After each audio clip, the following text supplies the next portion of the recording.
And hello guys, Megary74 here, and today we're back with another video, and this, I'm getting Skyped, and this is a DayZ Standalone update video where I'm just going to be telling you most of the latest updates. I'm not sure if you've already heard of these before, so yeah. First off, we have the new Infantry, and as you can see by the picture, it is very spaced out, and on the right you can see like all of your stuff and what you can keep in your clothing. So I think there's now spaces for your pockets in your trousers, and I think you can put stuff in your hoodies as well, like in the hood. And also they have the backpacks, so there's different sections for different parts of the body, so you might be able to carry much more loot.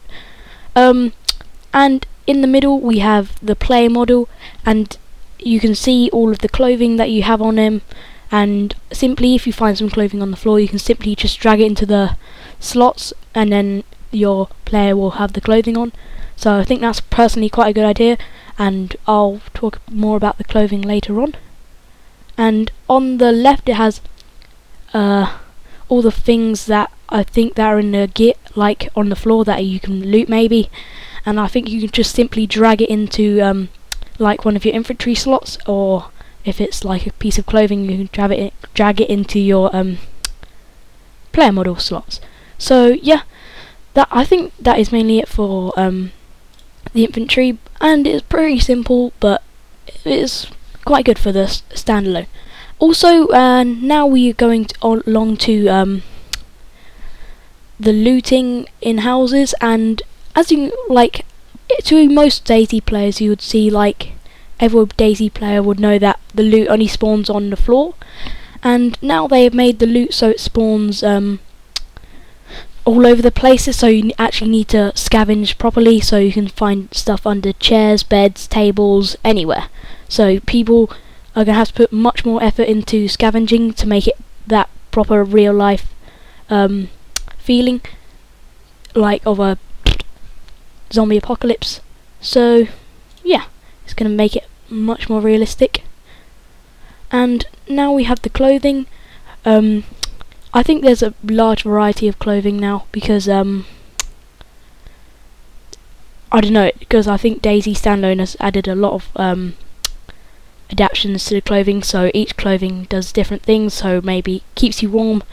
And they're also including motorbike helmets, so if you put that on your head and maybe someone tries shooting you in the head, you won't take as much damage, so that will be very useful. Also, I think you can get like vests, so people who like. I also think that yeah, I accidentally paused the recording by accident. So maybe if you get like a proper coat, it will keep you warm. So if you go to like a cold place, you won't get really cold, and then you might not catch an illness or something. Also with the shoes, if you don't have any shoes on and you run around for quite a while, your feet will start to hurt, so you'll start like maybe running slower or start limping, maybe even losing some blood. I'm not sure.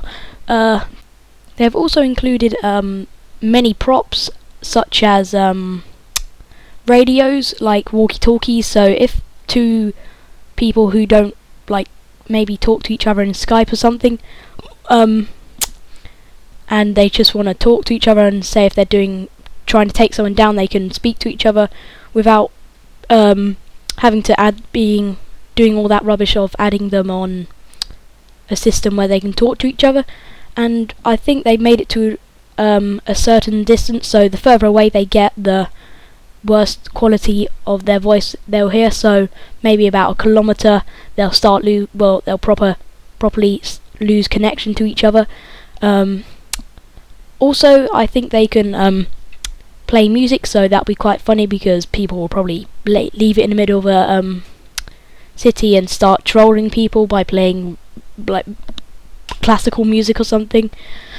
Also, we have batteries which will probably most likely you'll need to power things that are electric, such as the radios, of course. I think you can also strip cars and vehicles with the tools, so you can get all the body parts and maybe put it into something else, so you can actually get a different vehicle working. So that'll be quite useful, and I think you have a few tools for that, so you'll need to find some tools to actually get that process done and start and get going.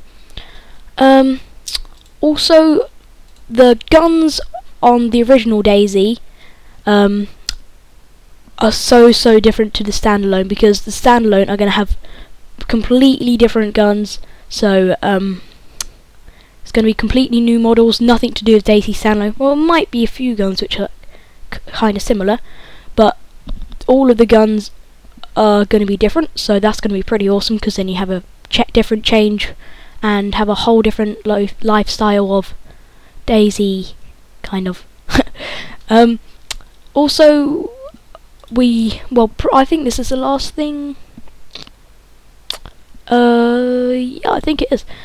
We have blood bags, so as you can see, blood bags are really simple in a normal DayZ. So in the DayZ Standalone, it's going to be much harder to actually have a successful blood bag session, because I think you have to keep them refrigerated, and because otherwise they might get infected or something, so you might catch a disease, and yeah, that'll be kind of a pain. So, and also I think that when you blood bag yourself, your blood will slowly go up. I don't think it'll go up straight away like it does in the normal DayZ. So it's going to be very different. I think hopefully the release date will be maybe late July or early August. So I'm really excited. I don't know about you guys, but I'm definitely going to be playing it as soon as it comes out, because I've got my money ready. I've been saving. So yeah, tell me in the comments if you're excited for DayZ Standalone, and yeah, thank you for watching, and rate, comment, subscribe, and I'll see you in the next video. Peace.